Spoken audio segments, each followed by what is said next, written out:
try a lake I haven't tried in a long time, and we're targeting trout, rainbow trout. I'm all set up. Let's get the fish in here. Got the Cabela shack. Got my propane heater going here.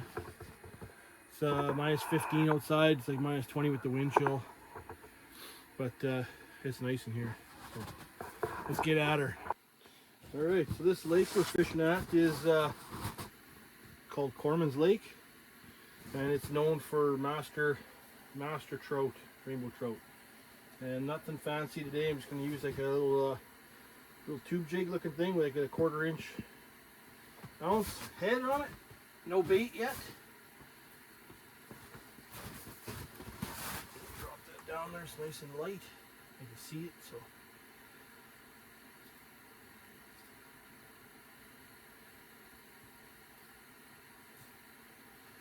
Long ways down, I can still see it.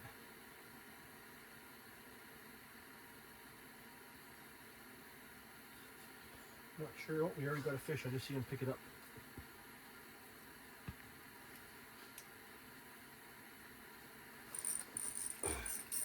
Look at that, eh? Nice rainbow. Wowzers. Perfect little eater there. Get this hook out of his mouth. Man, between these rainbow trout and lake trout, they're sure tough. The strength of them. There we go. Oh man, these things are just crazy. They're nice. Look at that. 2 minutes maybe, and that was a perfect eater. So, and no bait, just a little white tube jig. Try this again here. This water's so clear I can see this hook down about 10-15 feet. With these shallow lakes for rainbow trout, what I used to do in the 20-30 years ago when I used to fish for them more, when I lived up north, I used to use save all our eggshells, and I crushed the eggshells and I dropped them down the hole, and we're talking like 6 feet of water, 8 feet of water, and you used to be able to light up the bottom so you could see anything swimming across your hole. But for here, might be a little bit too deep for that. Like they just kind of spread out and you'd disperse too much.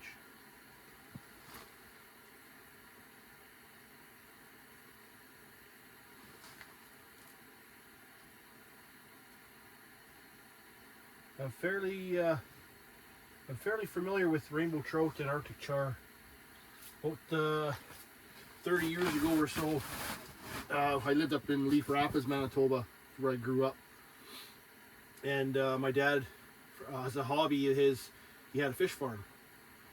So we built cages that floated on the water, and they had like a tight net mesh that would drop down about 12 feet, and the cages were 12 by 12s. And he'd buy them as fingerlings from either Saskatoon or a hatchery in Winnipeg. And we transfer them up north in a freezer with oxygen, and we'd always do it during the winter time.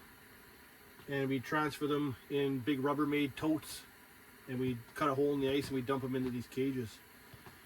Well, once they got bigger, they always swam in a clockwise rotation, and it never froze. It was like a whirlpool all the time. There was always water moving, so it never freeze all winter. And he did 2 different lakes. The second lake we actually was settled in. We built a cabin and everything on it. And we actually, he designed his own little frame hatchery, and he actually hatched his own fingerlings, or his own fry. It was pretty neat. He had a guy named Mike Giles, and I'm not sure if he's still around now, but he came from Winnipeg, and they came up on a float plane, and he actually showed my dad how they do it with the stainless steel bowl and the eagle feather. You know how they put the sperm in the bowl, mix them with the feather, and then they rinse it. And then my dad had these trays he made with stainless steel, really fine mesh in them, and then we just tied them off on the side of the cages in the water. And after a few weeks, they started getting little dots, little eyes in them, little fry. They'd hatch a little fry, but we ended up letting them go. But yeah, it was 1998, I guess. My dad got sick with cancer, and they gave him 6 months to live. And before he got immobile, we released all the fish in the lake. I think we let go probably 3,500 fish, rainbow trout and Arctic char, and they ranged anywhere from 1 pound to 7, 8 pounds, 9 pound fish. So something I'll never forget.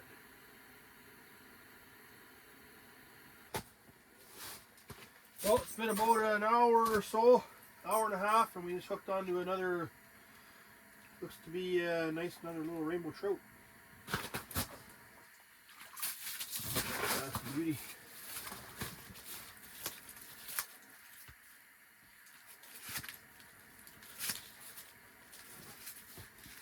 Oh, he's full of minnows.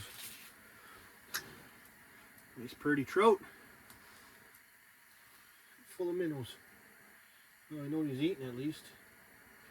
Let him go.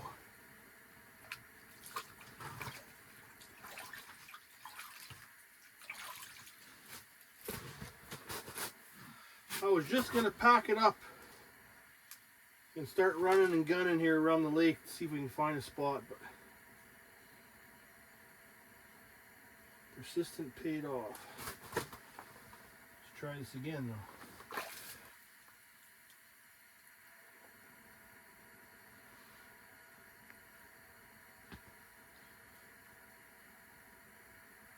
That boy is right full of minnows. I thought he was just spitting them out everywhere. Look, guys.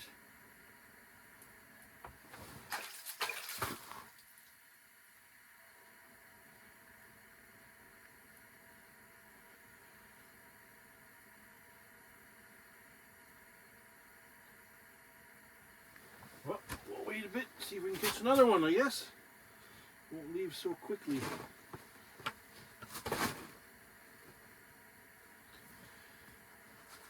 He wasn't very aggressive either when he bit that, so usually they just hammer them.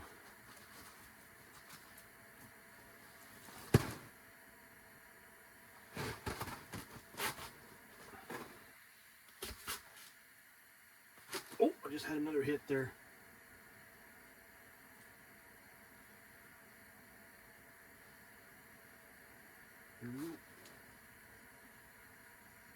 He's there. He wants it.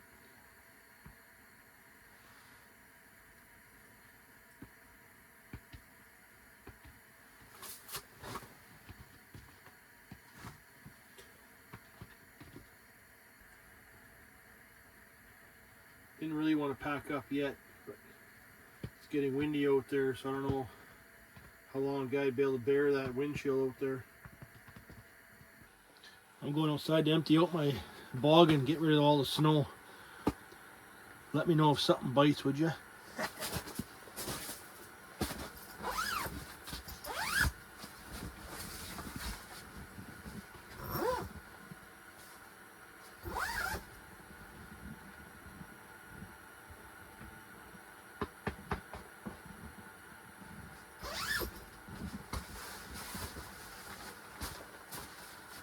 Oh, well, it's still there. It's a good sign.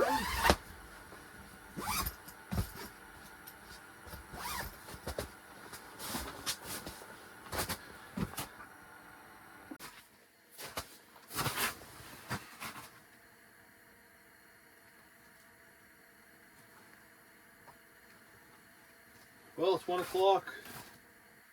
I think I'm gonna bust the shelter down here and do a little run and gun here. We've only caught the 2 fish so far, and I had a bite.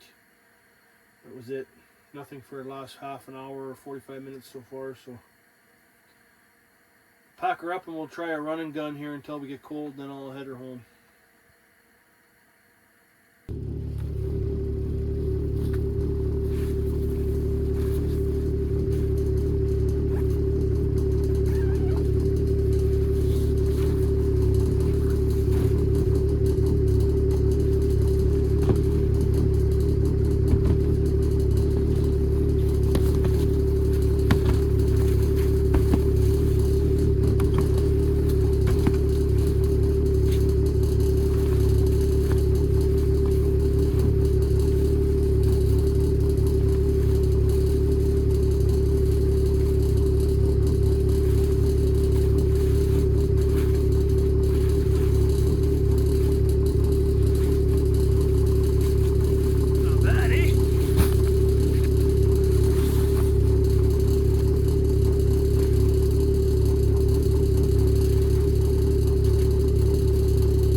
Let's see what we got for water here.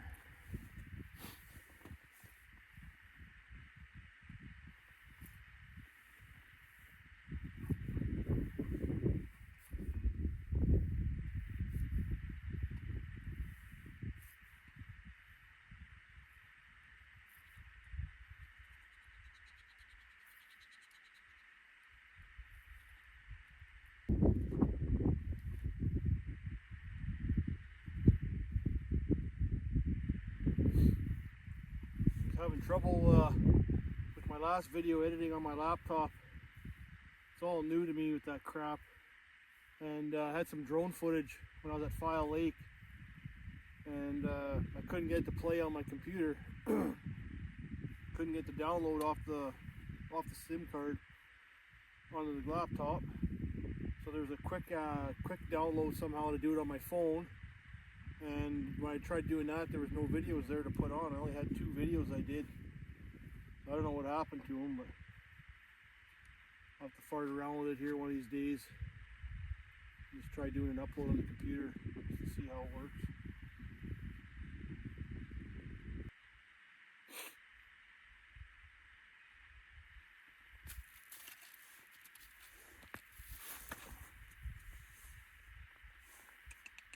Oh, I just had a nibble here.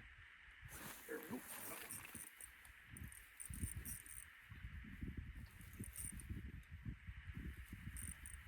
I'm just using a medium action rod here. Ooh, that's a nice one too. Nice beauty rainbow. Oh yeah. Oh, slow down, buddy. Another nice one. Probably looks like about 14 incher or so.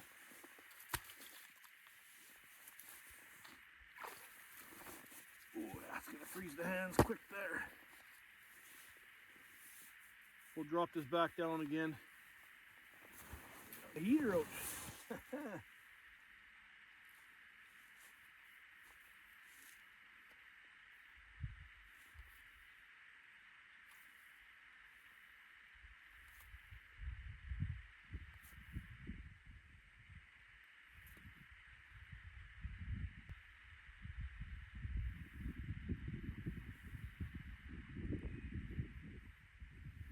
Water's pretty clear here. This might be a good lake to come dive in this summer. I've never dove in here yet.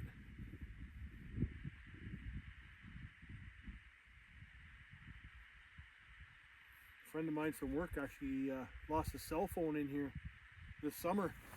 It's down by the power line here. Well, it's been about 15 or 20 minutes now, and we haven't got any more bites here, so we're gonna gun her to the next spot. Sure that we hit this here when it freezes.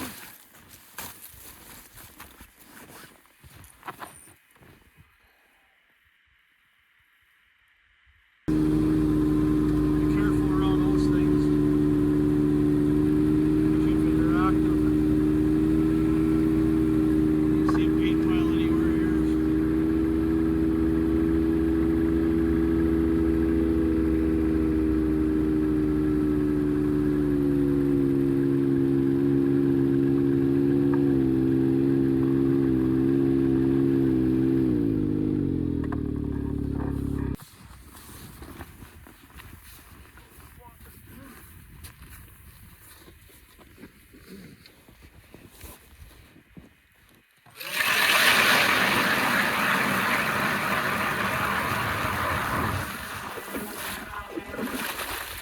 This thing cuts nice. Got for water here.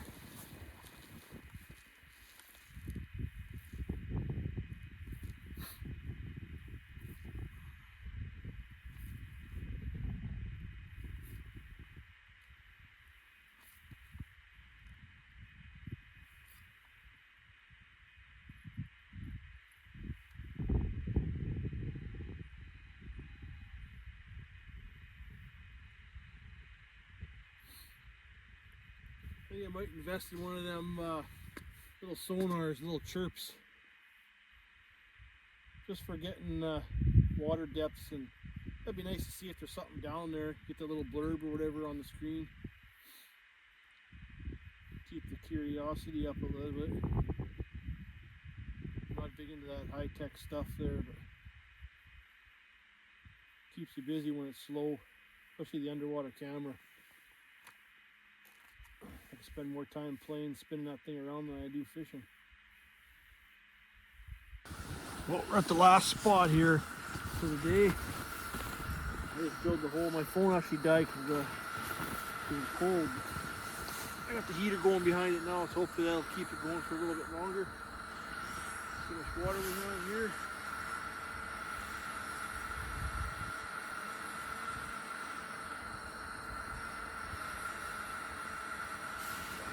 Up here, we'll try it.